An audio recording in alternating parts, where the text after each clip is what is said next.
Hi friends, అందరికీ welcome to my channel. ఈరోజు ఇంట్లోనే ఈజీగా చికెన్ పలావ్ని ఎలా తయారు చేసుకోవాలో రెస్టారెంట్ స్టైల్లో ఇప్పుడు మనం చూద్దామండి.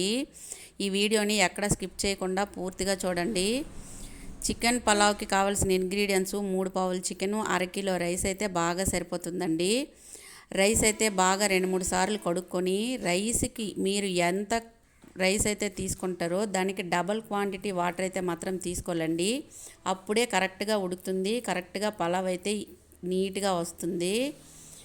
చికెన్లో కలపాల్సిన ఇంగ్రీడియంట్స్ ఏంటంటే టేస్ట్కి సరిపడినంత సాల్టు, కొద్దిగా పసుపు, కొంచెం కారం, ఫ్రెష్గా దంచి పెట్టుకునే అల్లం వెల్లుల్లి పేస్టు అన్నీ కలుపుకున్న తర్వాత ఒక కప్పుడు పెరుగు అయితే కలుపుకోవాలండి. ఈ ఐటమ్స్ అన్నీ బాగా చికెన్కి పట్టినట్టు బాగా కలుపుకోవాలి. అప్పుడే చికెన్ అనేది చాలా టేస్ట్గా ఉంటుంది. ప్లస్ ఏంటంటే సాఫ్ట్గా కూడా వస్తుందండి. ఫ్రిడ్జ్లో పెట్టుకోవాలి ఒక హాఫ్ అన్ అవర్ చికెన్ని. హాఫ్ అన్ అవర్ అయిపోయిన తర్వాత ఇప్పుడు స్టవ్ పైన ఒక బర్తన్ని పెట్టుకొని 4 స్పూన్ల నెయ్యి అయితే తీసుకోవాలండి. 4 స్పూన్ల నెయ్యి తీసుకొని దాంట్లో పచ్చిమిర్చి, ఆనియన్స్ అన్నీ వేసుకొని బాగా ఫ్రై అయితే చేసుకోవాలండి. ఆనియన్స్, పచ్చిమిర్చి ఫ్రై అయితే అవుతున్నాయి. ఆనియన్స్ అయితే గోల్డ్ కలర్లో వచ్చినంత వరకు ఫ్రై చేసుకోవాలండి. అవి ఫ్రై అయినంత లోపల ఈరోజు మనం బిర్యానీ దినుసులు అయితే చూసుకుందామండి. ఈ లోపల చూశారు కదా, గోల్డ్ కలర్లోకి వచ్చాయి ఆనియన్స్ అయితే. అప్పుడే ఈ బిర్యానీ దినుసులు కూడా అందులో వేసి ఫ్రై చేసుకోవాలండి. చూస్తున్నారు కదా, ఇప్పుడు బిర్యానీ దినుసులు ప్లస్ ఆనియన్స్ అన్నీ బాగా ఫ్రై అయిన తర్వాత మనం మెరినేట్ చేసుకున్న చికెన్ అయితే అప్పుడే వేసుకోవాలండి. చికెన్ అనేది వేసుకున్న తర్వాత ఆనియన్స్, బిర్యానీ దినుసులు, చికెన్ అయితే బాగా కలుపుకోవాలండి. బాగా కలుపుకున్న తర్వాత మూత పెట్టుకోవాలి. మూత పెట్టిన తర్వాత ఒక 10 మినిట్స్ అయిన తర్వాత ఇలా బాగా ఉడుకుతుందండి.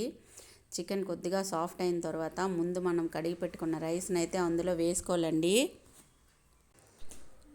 దానిలో ఆల్రెడీ ఎలాగో వాటర్ ఉంది కాబట్టి సేమ్ కంటెంట్లోనే ఆ వాటర్ కూడా అదే మెజర్మెంట్లో కలుపుకోవాలండి. ఇప్పుడు ఆవిరి అనేది బయటికి పోకుండా దాని మీద ఏదైనా వెయిట్ అనేది పెట్టుకోవాలండి. ఇప్పుడు ఒక 15 మినిట్స్ తర్వాత చూస్తే బిర్యానీ అయితే ఎలా వస్తుందండి. లాస్ట్ 5 మినిట్స్ ముందండి. లాస్ట్ 5 మినిట్స్ తర్వాత చూస్తున్నాం. ఇప్పుడు మనం చక్కగా బిర్యానీ అయితే పొడి పొడిలాడుతూ చక్కగా ఫ్రై చికెన్ పీసులన్నీ ఉడికిపోయండి. బిర్యానీ కూడా పొడి పొడిగా వచ్చిందండి. ఇప్పుడు చూసారు కదా, ఇప్పుడు స్టవ్ ఆఫ్ చేసుకొని బిర్యానీ అయితే సర్వ్ చేసుకున్నప్పుడు చూద్దామండి. బిర్యానీ చూసేసరికి ఎవరి ఫ్యామిలీ మెంబర్స్ అయినా ఆకలి అనేది రెట్టింపు అవుతుంది కదా.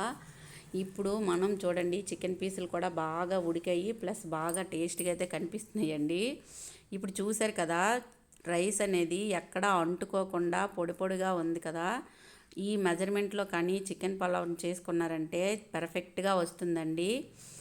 ఈ వీడియో కనుక మీకు నచ్చినట్లయితే లైక్ చేయండి, షేర్ చేయండి, సబ్స్క్రైబ్ చేయండి. ఇప్పుడు మీరు కోరుకునే చికెన్ పలావ్ అయితే రెడీ అయిపోయిందండి.